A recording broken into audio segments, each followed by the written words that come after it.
Add-ons community meeting.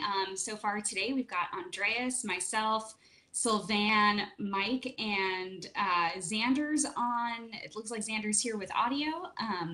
So welcome everybody. I thought we would do something a little bit different this week, and we would talk about some of the larger add-ons team's goals for the remainder of the year, and talk about how where some areas where we see community involvement really clearly, and some areas where we would be looking for suggestions for how the community can get involved. So we'll get to that in just one second. I did want to give a quick shout out to our friend of add-ons. We had some really great events run by Mozillians over the last couple of weeks to teach folks how to build extensions and then to get those extensions submitted to the Firefox Quantum Extensions Challenge. So in particular, I wanted to give a shout out to Christophe, who secured Tin Nguyen and Michelle Gutierrez, who's the developer of Video Download Helper, for a meetup in Paris last week. It looks like they had a really great time. We also had some great events in India. Trishul and Pushpita ran an event. Visual ran a really well-attended event in Pune, and Jyotsna, who's one of our panels and is an add-ons mentor herself, she ran an event with Ranjith in Hyderabad that was really well attended, and it looks like we had some really great results come out of that. So thank you everybody for helping support the challenge and for helping spread the joy of development to the community. Okay, so with that having been said, is there anybody else that anyone would like to acknowledge for their above and beyond contributions? Or just making your day better?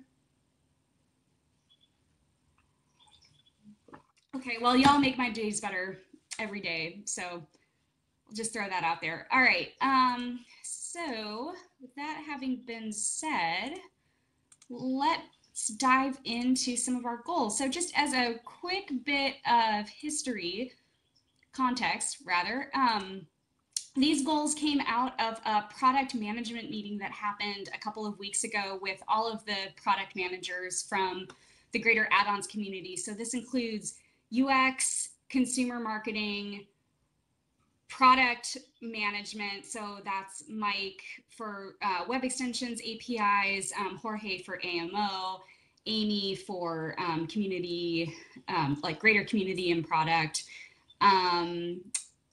and user research and design. So we've recently been fortunate enough to have some UX and some user research folks added to our team, which is really great. So they're running some studies, and we're now going to be able to like take some of their recommendations and hopefully implement them to create like a better experience for everybody. So everybody kind of got into a room, and I wasn't there, so Mike, correct me if I'm getting any of this wrong.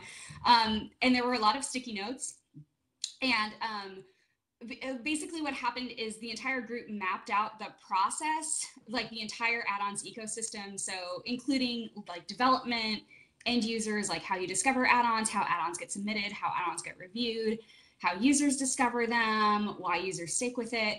And then from there, they kind of developed a goal or a vision for add-ons for the remainder of the year, and a couple of initiatives that we think will help support that goal. So internally, we're referring to those as bets. But basically, it just breaks down into like four main goals that a lot of projects are going to be feeding up into. So as a quick recap, we had a really big year for add-ons in 2017. A lot of big changes with Firefox Quantum. We deprecated legacy extensions and switched over entirely to the Web Extensions API, which is a cross-browser compatible API. So extensions that are built for Firefox can be easily ported to Chrome and to Chrome Opera, and in some cases Edge, with very little changes to the code. So this was a really big event for our community. Everybody had to update their add-ons to be compatible. Users woke up with the Firefox 57 release, and in some cases discovered that some of their favorite add-ons didn't make the transition. So we came through this okay, I think. We built out an API that's on parity with Chrome. We've done a lot of work with our developers, and people seem really excited about the ability to just build one extension and have it work in multiple browsers. That seems to have really simplified the lives of a lot of folks. We also did a complete redesign of AMO. So we built an entirely new front end that's powered by an API with React. So this opens up a lot of new opportunities for how users discover add-ons and how we're able to feature add-ons. We also made some pretty significant changes to the way that add-ons get into AMO.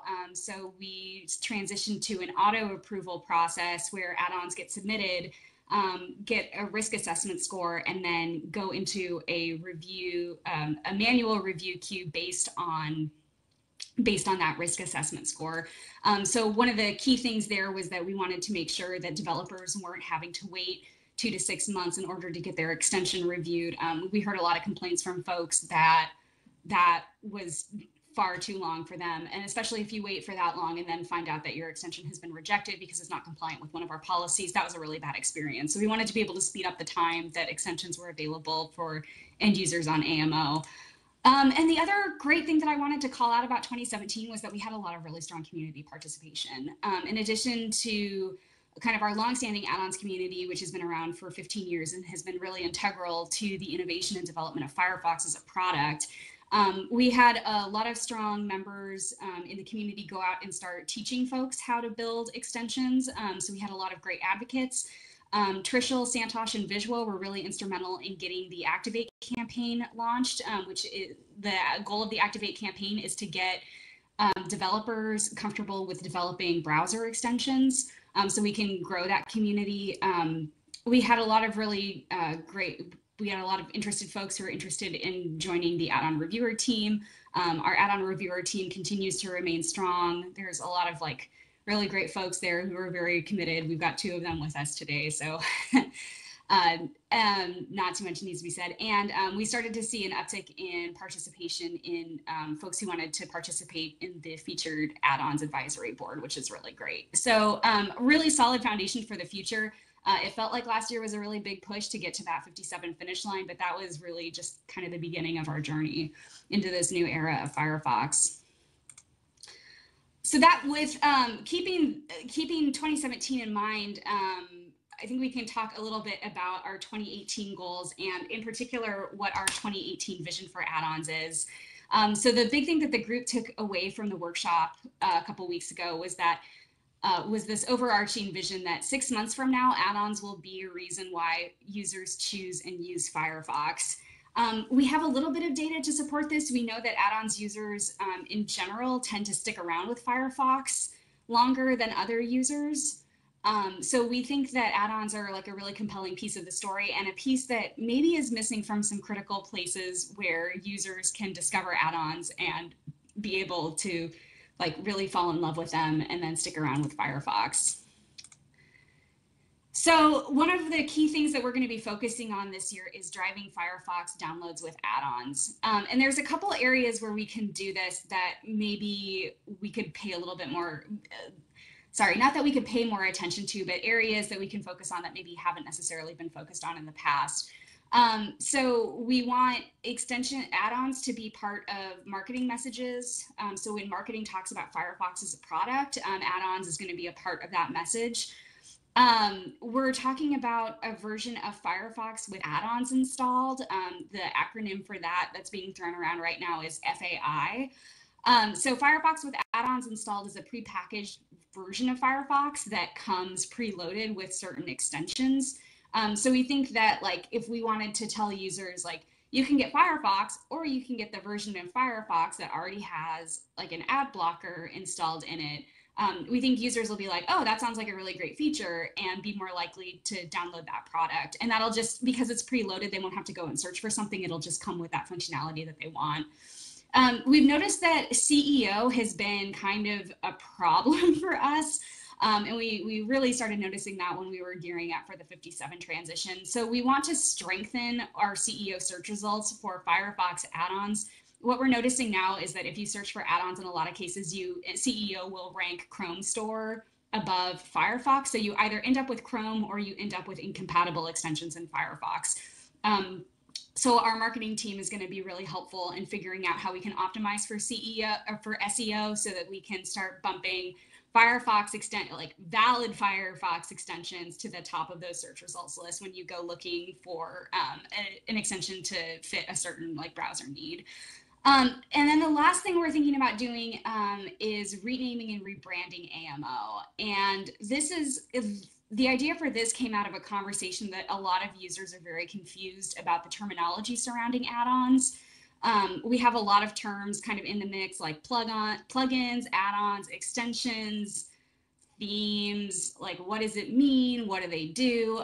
So the idea is that we would help simplify the terminology that we're using and use that to rebrand AMO so that users would be like, oh, I know exactly what that means and I know exactly what that will do for me. So I'm going to go to this site and see what extensions I can do to make my browsing experience easier. Are there any questions about this first goal? Okay, anything I missed or misstated? There's one in the document from Xander. Oh, someone want to read that out? Sorry, I've got the... Is asking for Firefox with add-on installed. Will those bundle add-ons uBlock, for example, install as system add-ons or uninstallable by the user after? I don't know. Mike, do you know? They will be as if installed by the user, so they're not going to be system add-ons. They're just going to be sort of pre-installed. After that point, they act just like as if the user had installed it, so they can disable them, they can remove them, everything a normal user could do. Add more add-ons, and then you end up with too many add-ons, like I've done. For the record, system add-ons are not really add-ons. It's a term that we probably should have come up with a better name, but yeah, system add-ons are not really add-ons. They are part of Firefox itself. We just choose a poor name for that concept, but they are not really add-ons, and therefore anything that is on AMO is not a system add-on. Yeah, we're trying to promote the use of system component, since like you said, they're not really add-ons. Yeah, so I don't know if the community has noticed this, but we tend to reuse a lot of similar terminology for products. Like Persona has been adopted by like 10 different products at this point, so we're working on making things a little bit more unique. Okay, so our second goal is bringing relevant add-ons to new Firefox users. So we have a pretty big opportunity right now to get add-ons in front of new Firefox users earlier in the process than what's currently happening. So one example of this is during the onboarding journey. So when a new user first downloads Firefox, and when they open it, they get the little prompts that kind of show them around the browser. Up until this point, add-ons has not been part of onboarding. So we think that having add-ons as part of onboarding, not just as a, hey, you can also get add-ons to customize, but to actually recommend specific add-ons that they can download at the moment that they see that notification in onboarding will be really helpful for users to just go ahead and quickly adopt add-ons and thus be more likely to stick around as a Firefox user. The second thing we're talking about is a contextual feature recommender, otherwise known as CFR. So the contextual feature recommender would do something like, based on the user's actions, you would get a recommendation prompt from Firefox suggesting that you download a specific add-on. So I'm going to use myself as an example. So if Firefox noticed that I kept going to dictionary.com because I kept misspelling things, it might recommend to me, hey, why don't you, or if it noticed that I kept saying things like, arg, I keep making too many typos, Firefox would suggest, hey, why don't you give Grammarly a try? So not to say that Grammarly is going to be in this, but like as an example of something that CFR might recommend. So again, this is just bringing add-ons. This is just making it a little bit easier for users to get recommendations and prompts to go investigate add-ons and see if that can help improve their experience. We're also talking about a discovery pane redesign. So that's the About Add-ons page. Right now, About Add-ons is kind of like a secret place. Like you can't actually get to it from the settings menu. So I think I think there's been some discussion about actually getting Disco Pane into settings, but then also having Disco Pane serve some other recommendations and look a little bit different.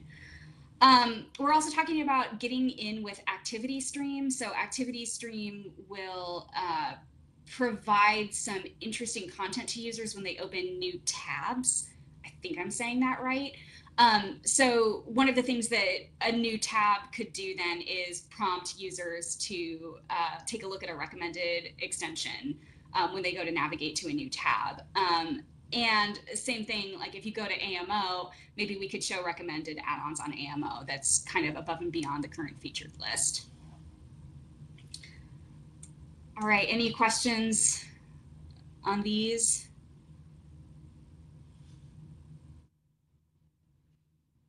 Okay, cool.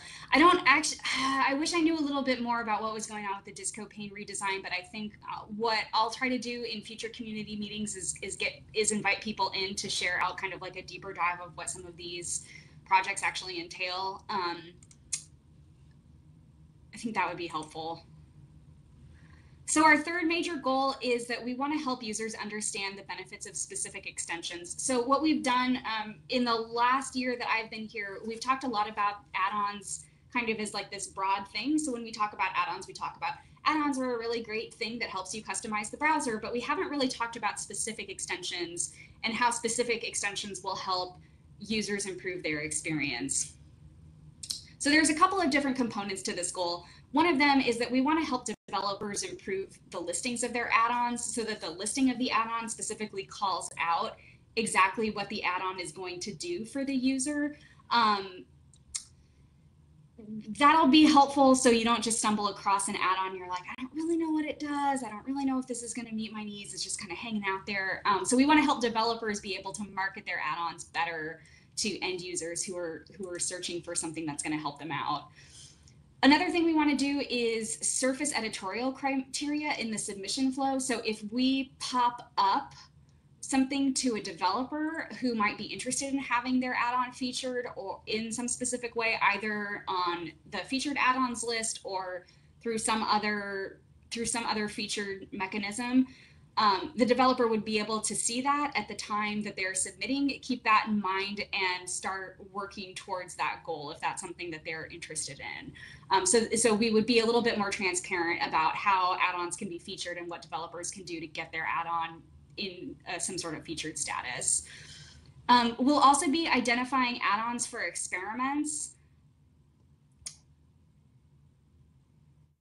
I'm sorry, I think I'm gonna have to ask for Mike to offer some additional context about what that one means. I think we're experimenting with like offering add-ons to users. Yeah, if I remember right, it's more around running different marketing experiments, or like we're running the Quantum Extensions Challenge right now, offering bundled add-ons with the winning add-ons with Firefox, running more experiments around which add-ons perform well or which add-ons have higher retention. I don't think there was a real defined set of exactly what the experiments necessarily would be, but just doing more A/B experiments and seeing how users react to different add-ons, which ones perform well, which ones result in higher engagement, that sort of thing. Exactly.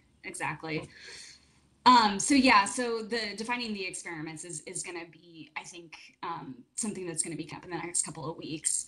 And then the other thing we want to do for users is we want to improve the post-installation experience. So right now with add-ons, a user installs them, and in most cases, the add-on just starts working. There's a couple of add-ons though that you install and you're like, what is this doing? Is this doing what it's supposed to be doing? I'm not really sure. I don't really understand how to interact with this as a user. So we want to help improve that experience for users so that they have a little bit clearer understanding of what's actually going on once the add-on is installed. We think once we're able to set expectations, we think users will be a little bit happier and a little bit more willing to stick around.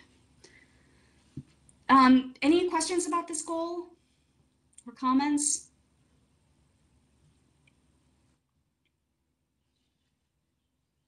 All right, cool. So let's move on.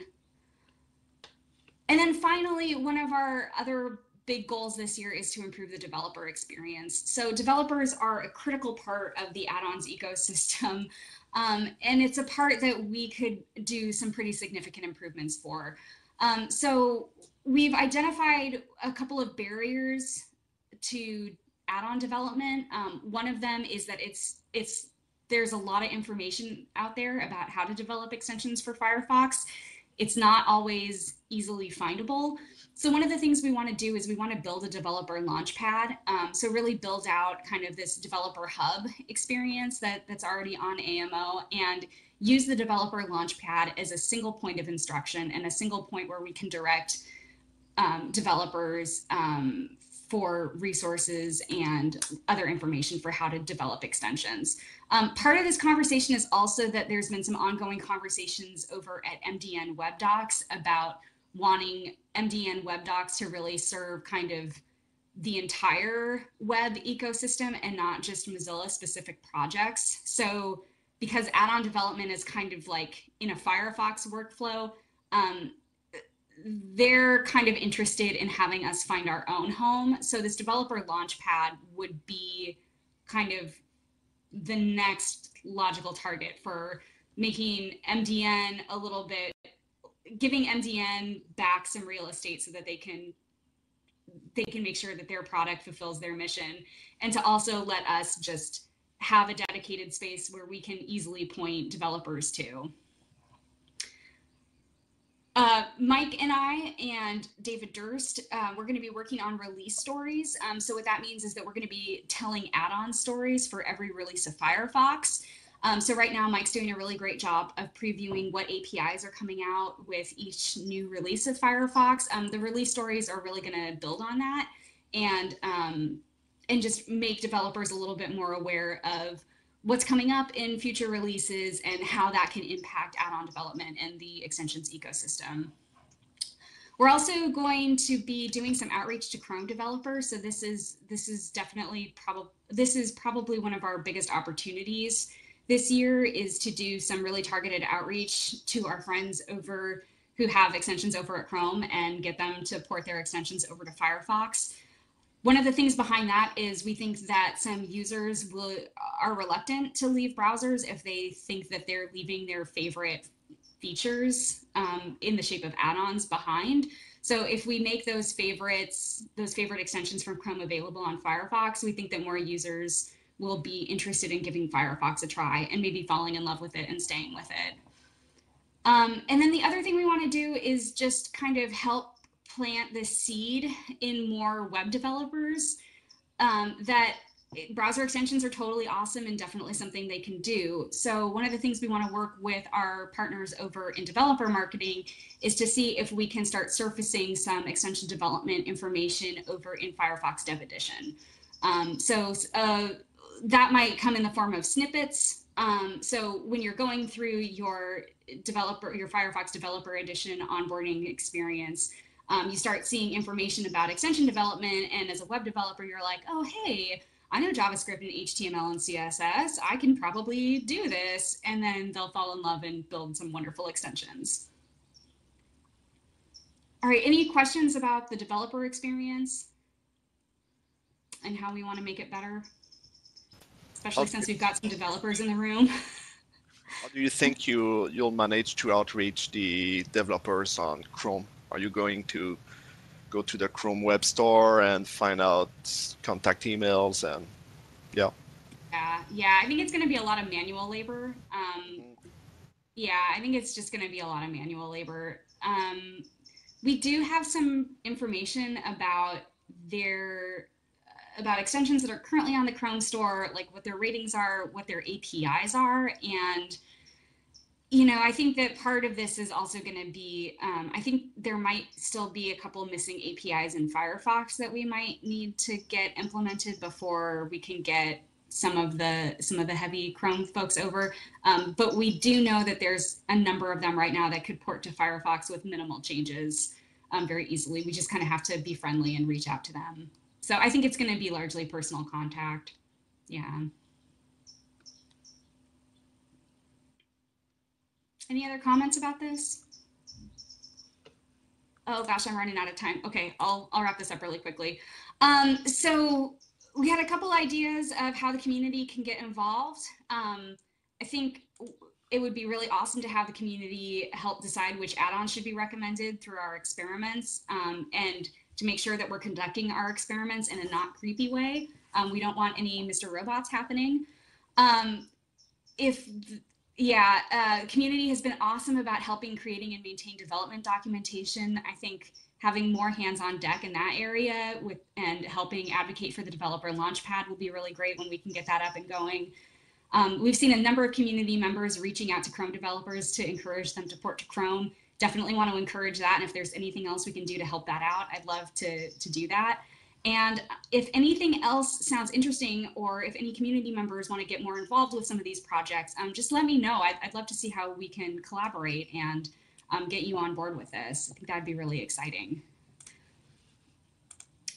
We also have our ongoing contribution opportunities, which remain very important and a really great way to get involved with the project. Check out our wiki to see ways that you can get involved. Tell your friends. We love having folks. And that's it. And thanks for being a part of the community. So we have 1 minute if there's any questions or comments.